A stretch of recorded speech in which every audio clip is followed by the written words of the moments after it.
the perfect song for a glamorous girl like myself.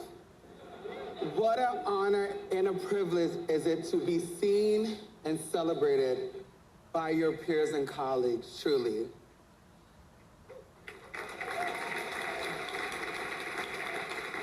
As a diehard tennis fan, I often understand life through that lens.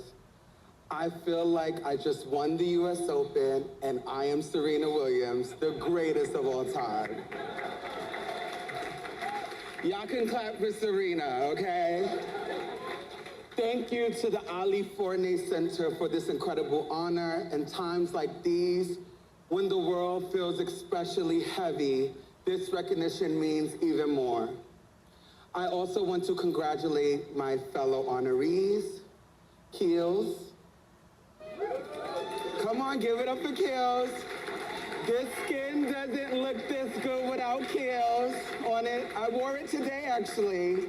Chaperone, Pink Pony Girl, and Liev Schreiber and Taylor Schreiber. This is a beautiful table to be seated at, truly.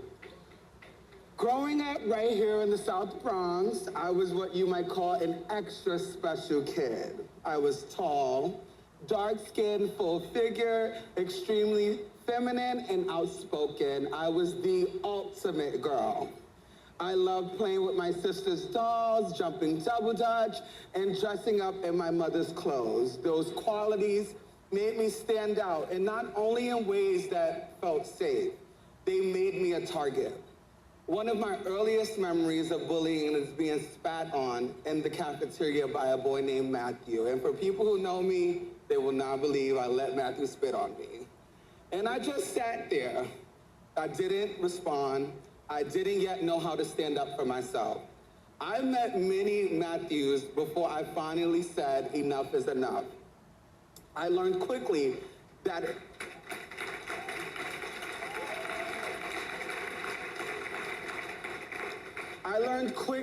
if I didn't defend myself, I would keep being disrespected. So for years, I became that kid who always was in a fight, verbal and physical. And I'll be honest, sometimes I started those fights. I thought that to survive, I had to become someone I wasn't. One day in the 7th grade, everything began to shift. I saw a flyer for a debate club and thought, after all these years of defending myself, maybe I can channel that energy differently. I joined, and that's where I learned how to fight intellectually. Debate opened many doors and opened my world. It taught me about ideas, perspectives, and how powerful our voices can be when we know how to use them. For the first time, I was in a space where I was judged more for how I thought and spoke than how I looked or moved through the world. And I say more intentionally because even there, I was still a Black, expressive young person from the South Bronx without the same access or resources as many of my peers, but I was determined and I kept showing up. I kept fighting, just differently. In the 10th grade, I met my beautiful sister, Genovia. Finding her felt like finding a missing piece of myself. We both were searching for community, for belonging, and for ourselves. At that time, I was coming into my identity and I wanted to express myself in a way that matched how I felt inside. That journey felt overwhelming to take alone, so finding her meant everything to me. Together, we began exploring community spaces. We went to balls like so many young people do, searching for connection, freedom, and joy. And it was at a ball that I was introduced to the Ali Forney Center.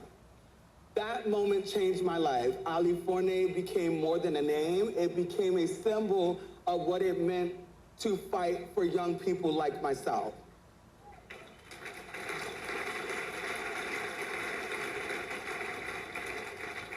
Not just to survive, but to thrive with dignity and safety, and most importantly, joy. I am living proof of the impact that Ali Forney has to offer young people. I never felt fully understood by my family, so having access to supportive services during the many transitional stages of my life was critical. When I was applying to college, Beth, make some noise, because I know I look young, but I am a seasoned girl. And Beth has been with Forney for a very long time and still is with the organization. Beth was my case manager, and Beth stepped in, and I'm so grateful for that.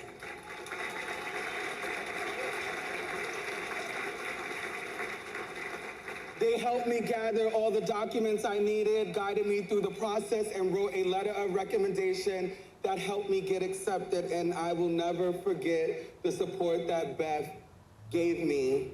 They stood in the gap and invested in me so that I could learn how to invest in myself, and I will always be grateful for that. For so much of my life, I thought fighting meant swinging first, raising my voice, protecting myself at all costs. I thought I had to become hard to survive. But over time, I learned that there are different kinds of fighters. There are fighters who build community. There are fighters who create space. There are fighters who seek education. There are fighters who choose love, even when the world gives us every reason not to. The work, and a lot of us in our room know that very well. The work being done here fighting for the young people who have nowhere to sleep tonight, for the one who is still being bullied, for the ones who don't yet know their life has value. So to stand here receiving an award in this name means I carry that fight forward with intention, purpose, and love, because I am not here alone. I am here because of every version of myself that kept going. I am here because of my chosen family like Genovia, who reminded me I didn't have to fight by myself. And to everyone who supports this work, keep fighting the right way. Keep showing up.